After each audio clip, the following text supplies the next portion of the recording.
যোগদানের পর থেকে যান না মাদ্রাসায়, নেন না ক্লাস, তবুও নিয়মিত স্বাক্ষর ওঠে হাজিরা খাতায়। একই ব্যক্তি আবার চাকরি করেন 2 পদে।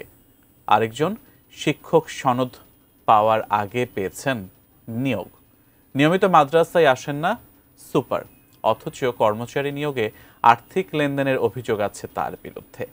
এমন হজ বড়লভাবেই চলছে ঠাকুরগাঁওয়ের একটি মাদ্রাসা। ঠাকুরগাঁও প্রতিনিধি MS হামাদের তথ্য ছবিতে বিস্তারিত ডেস্ক রিপোর্টে। না, দুটাতে নাই তো, আমি তো একটা বিল নিচ্ছি। সুপার সাহেব আসলেই মাসে 2-4 বার আসেন। এই সম্পদটুকু সুপার হুজুর কিভাবে খাচ্ছে? চাকরির দিবে, চাকরির প্রলোভন দেখা টাকা নিছে। ঠাকুরগাঁওয়ের বালিয়াডাঙ্গি উপজেলার সীমান্ত ঘেঁষা নাগেশ্বর বাড়ি মিয়ার উদ্দিন দাখিল মাদ্রাসা। 7 যুগ আগে শুরু হওয়া প্রতিষ্ঠানটির এখন বেহাল দশা। অব্যবস্থাপনা, ঘুষ, দুর্নীতি আর নিয়মনীতির তোয়াক্কা না করে এখন গলার কাটা হয়ে দাঁড়িয়েছে মাদ্রাসাটি। 1996 সালে কেরানি পদে যোগ দেন শাহিনা বেগম। ভোগ করছেন সব ধরনের সুযোগ সুবিধা। চলতি বছর আচমকা বনে যান শিক্ষক। অনুসন্ধান বলছে সহকারী শিক্ষক শরীরচর্চা পদে এমপিওভুক্ত হন চলতি বছরের ফেব্রুয়ারিতে। তবে নিয়োগ দেখানো হয়েছে 2004 সালে। একই সাথে 21 বছর ধরে 2 পদে চাকরি করছেন তিনি। অধিদপ্তরের এমপিও শিটে মিলেছে সেই প্রমাণ। জানতে চাইলে নেই কোনো উত্তর। শিক্ষক পদে আছি আমি, অফিস সহকারীটা যখন অফিস সহকারী নেবে তখন ওইটা আপসে আপ কাটা পড়ে যাবে। না, দুটাতে নাই তো, আমি তো একটা বিল নিচ্ছি। আপনি কি একই বিদ্যালয়ে 2 পোস্টে চাকরি করতে অব্যাহতি দিছি তো আমি, কিন্তু এখন অফিস সহকারী পদে অব্যাহতি দিছি। মাসের পর মাস মাদ্রাসায় আসেন না বাংলা শিক্ষিকা মাহমুদা খাতুন। তবুও হাজিরা খাতায় ওঠে নিয়মিত স্বাক্ষর। গ্রহণ করছেন বেতন ভাতাদি। এমপিও শিটে বাংলা শিক্ষক হলেও ব্যান্ড বেইজের সামাজিক বিজ্ঞানের শিক্ষক হিসেবে নিবন্ধিত। 2004 সালে নিয়োগ পেলেও সাময়িক সনদ পেয়েছে 2005 সালের 17 মার্চ। 3 বছর মেয়াদী কোর্সের ভুয়া সনদেই চাকরি করছেন তিনি। 32 ইঞ্চি জেভিকো টিভি এখন মাত্র 15,000 টাকায়, সাথে পাচ্ছেন 3 বছরের প্যানেল ওয়ারেন্টি। শ্রেণীতে পাঠদান না হওয়ায় মাদ্রাসা ছেড়েছে অধিকাংশ শিক্ষার্থী।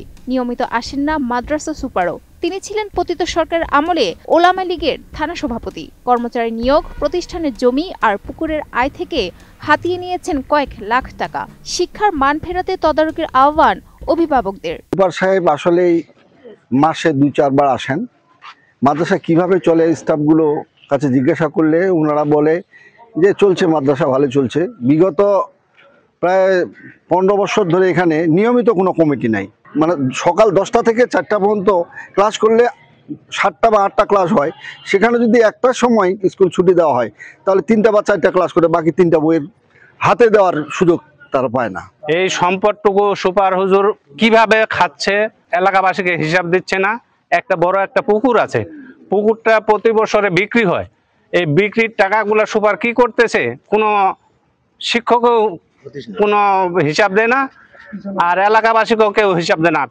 মাদ্রাসার পিছনে একটা সম্পদ আছে, এই সম্পদটাও সে এককভাবে ভক্ষণ করছে না কি করছে সেটা কাউকে কোনো হিসাব দিচ্ছে না। এই মাদ্রাসার যতগুলা শিক্ষক আছে কেউ রেগুলার মতো ক্লাস করে না। এরা ওই বাইরে যায়, দোকানে যায়, চা নাস্তা খায়। এখানে কেউ সঠিকভাবে ডিউটি করে না। অনেক জনের কাছ থেকে, এরকম 2-4 জনের কাছ থেকে চাকরির দিবে, চাকরির প্রলোভন দেখা টাকা নিছে। সবকিছু সত্যতা স্বীকার করলেও দায় এড়িয়ে গেলেন সুপার। উনি একই সাথে 2টা পদ 1997 2004 থেকে ব্যান্ড বেইজ, এটা কিভাবে সম্ভব? এখন এমপিও সিটে ওনার 2টা নাম দেখা যায়। এখন উনি হয়ে আছে, নিয়োগ দিছে, ওইটাকে তো আমি বাদ দিয়ে দিতে পারবো না। নিয়োগ দিয়ে দিছে না, এগুলো হলো অযৌক্তিক কথাবার্তা। আমি সার্কুলার এদি নাই আর আমি নিয়োগ দিব টাকা নিয়ে নিছি, এগুলোর কি কোনো যুক্তিকতা আছে? আমার নেওয়ার কোনো অধিকার আছে? আমি নিতে পারি, অভিযোগ তো করতেই পারে, কিন্তু আমি সার্কুলারে করি নাই আর আমি টাকা নেব, এটা তো অসম্ভব। অভিযোগের আলোকে তদন্ত করে ব্যবস্থা নেওয়ার কথা জানিয়েছেন প্রশাসন। ঠাকুরগাঁও জেলার বালিয়াডাঙ্গি উপজেলাধীন নাগেশ্বর বাড়ি মিয়ার উদ্দিন দাখিল মাদ্রাসার সুপার এবং ওই মাদ্রাসার বেশ কিছু শিক্ষকের নিয়োগ সংক্রান্ত এবং অনিয়মিত যাতায়াতের ব্যাপারে আমাদের কাছে বেশ কিছু অভিযোগ এসেছে লিখিতভাবে এলাকাবাসীর পক্ষ থেকে। সেই অভিযোগগুলো আমরা প্রাথমিকভাবে যাচাই বাছাই করছি। যাচাই বাছাই করার পরে যদি সত্যতা পাওয়া যায় তাহলে এই বিষয়ে আমরা পরবর্তী প্রয়োজনীয় ব্যবস্থা গ্রহণের জন্য ঊর্ধ্বতন কর্তৃপক্ষের কাছে সুপারিশ করব।